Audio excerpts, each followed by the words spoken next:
अस्सलाम वालेकुम। 10th class बेटा, कैसे हैं आप लोग? उम्मीद है कि सब खैरियत से होंगे। बच्चों, आज हम लोगों ने पढ़ना है topic limiting reactant. Limiting reactant किसको कहते हैं? बेटा, जब भी हम कोई केमिकल रिएक्शन करते हैं, उस रिएक्शन में ऐसा रिएक्टेंट जो मुकम्मल तौर पर इस्तेमाल हो जाता है उसको कहते हैं लिमिटिंग रिएक्टेंट। ठीक है। और जो रिएक्टेंट बच जाता है उसको कहते हैं एक्सेस रिएक्टेंट।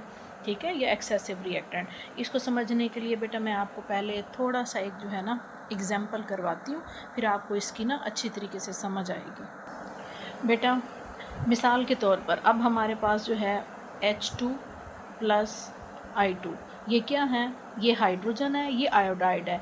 ये दोनों हमारे पास क्या हैं? रिएक्टेंट है।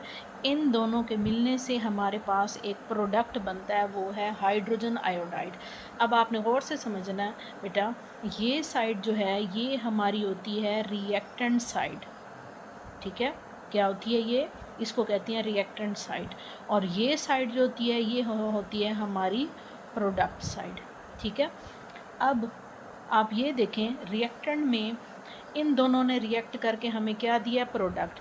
यहाँ देखें, हाइड्रोजन के साथ कितने नंबर ऑफ मोल्स हैं? हाइड्रोजन के साथ कुछ नहीं है, तो आपने इसके काउंट करने, इसके एक है इसके साथ, यानी कि एक नंबर ऑफ मोल इसका है। और इसके साथ कितना है? इसके साथ भी 1 है। नंबर ऑफ मोल्स कितने हैं? इसके 1 है। इसके नंबर ऑफ मोल्स कितने बन रहे हैं? इसके 2 बन रहे हैं। 2 नंबर ऑफ मोल्स बन रहे हैं। ठीक है बेटा।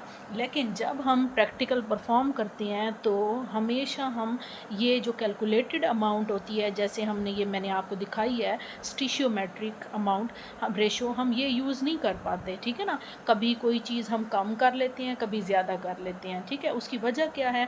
हम ये बिल्कुल स्टिशियोमेट्रिक रेशो क्यों नहीं यूज़ करते, एग्जैक्ट अमाउंट क्यों नहीं यूज़ करते? क्योंकि बेटा कुछ केमिकल्स, कुछ रिएक्टेंट होते हैं सस्ते होते हैं।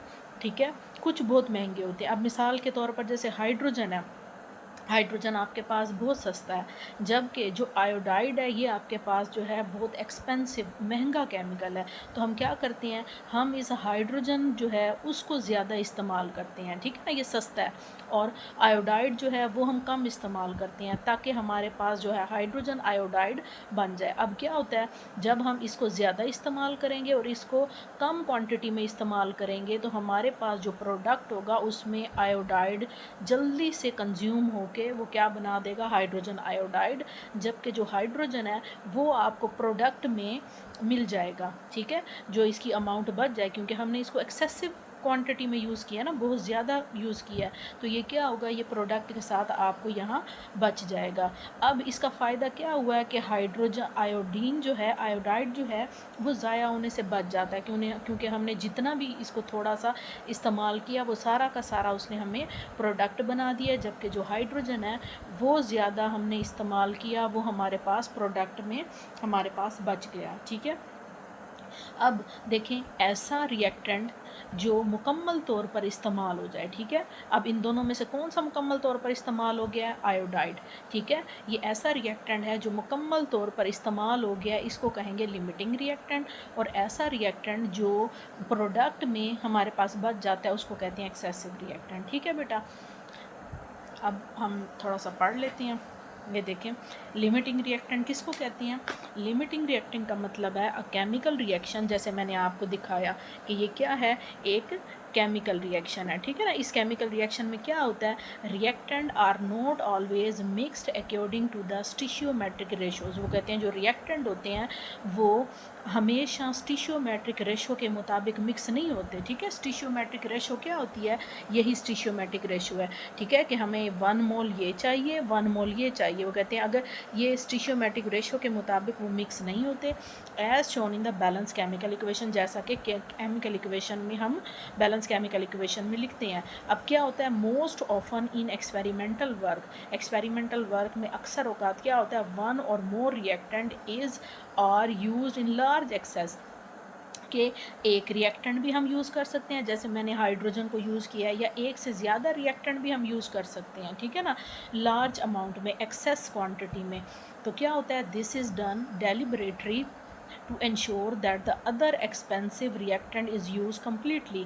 और ये क्या होता है, सोच समझ के होता है। डेलिबरेटरी का मतलब है जानबूझ के हम ऐसा करते हैं ताकि जो अदर रिएक्टेंट है जो महंगा है, जैसे आयोडाइड था, ठीक है ना, जो अदर महंगा रिएक्टेंट है वो कम्प्लीटली तौर पर इस्तेमाल हो जाए और उसकी जो है वो क्वांटिटी हमारे पास बाकी ना बचे प्रोडक्ट में, ठीक है। In this way the reactant which is use in excess is left behind at the end of the reaction. ऐसा रिएक्टेंट जो हम ज़्यादा मकदार में इस्तेमाल करते हैं एक्सेस क्वांटिटी में, वो रिएक्शन के एंड में बच जाता है, ठीक है, क्योंकि वो ज़्यादा होता है। And the other reactant is consumed completely. जो दूसरा रिएक्टेंट होता है वो मुकम्मल तौर पर कंज्यूम हो जाता है। कंज्यूम का मतलब है इस्तेमाल हो जाता है। This reactant which is consumed earlier, अब वो रिएक्टेंट जो पहले इस्तेमाल हुआ है, ज़ाहिर है जो कम होगा वो पहले इस्तेमाल हो जाएगा, इज़ कॉल्ड लिमिटिंग रिएक्टेंट। तो क्या हो गया, हमारे पास आयोडाइड लिमिटिंग रिएक्टेंट है।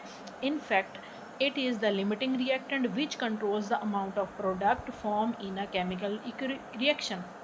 अच्छा बेटा, अब जो प्रोडक्ट बना था हमारे पास हाइड्रोजन आयोडाइड, इसको कौन कंट्रोल करता है? इसको भी लिमिटिंग रिएक्टेंट कंट्रोल करता है, ठीक है।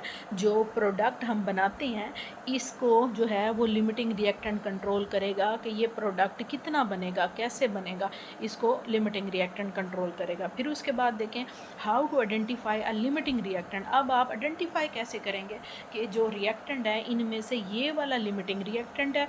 तो उसके लिए देखें, अ limiting reactant present in a chemical reaction can be identified by carrying out the following step. वो कहते हैं इन स्टेप्स को आप फॉलो करके लिमिटिंग रिएक्टेंट को आइडेंटिफाई कर सकते हैं। नंबर 1 पे आपने क्या करना है, calculate the number of moles of reactant from the amount provided, ठीक है। वो कहते हैं जो रिएक्टेंट है उसके आप नंबर ऑफ मोल कैलकुलेट कर लेने हैं जो आपको अमाउंट दी हुई हो, ठीक है। रिएक्शन में क्या होता है, अक्सर जो है वो मास दिया हुआ होता है। ये देखें, ये अब आपके पास रिएक्टेंट है, वो कहते हैं इनके मास से आपने क्या कर देना है, दोनों के मास मौजूद होंगे ना हमारे पास, इनके मास से आपने क्या कैलकुलेट कर लेना है, इनके कैलकुलेट कर लेनी है नंबर ऑफ़ मोल्स, ठीक है। नंबर ऑफ़ मोल्स आपने इनके कैलकुलेट कर लेनी है। अब नंबर 2 स्टेप पे क्या करेंगे, calculate the number of moles of product which will form with the given moles of the reactant. अब दूसरे स्टेप में हमने क्या किया, दूसरे स्टेप में जिस तरह हमने पहले रिएक्टेंट के नंबर ऑफ़ मोल्स काउंट किए, इस तरह आप प्रोडक्ट के नंबर ऑफ़ मोल्स काउंट करेंगे।